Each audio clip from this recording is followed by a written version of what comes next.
Kali ini di sini saya akan mendemonstrasikan di distributing station, di mana ini kerjanya.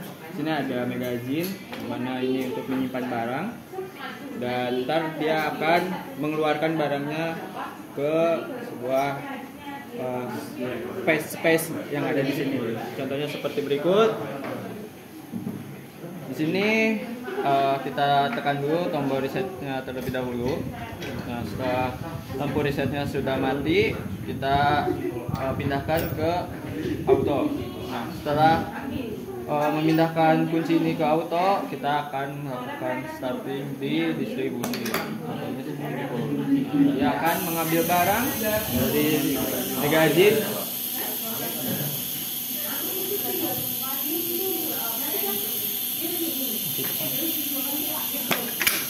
ke kanan.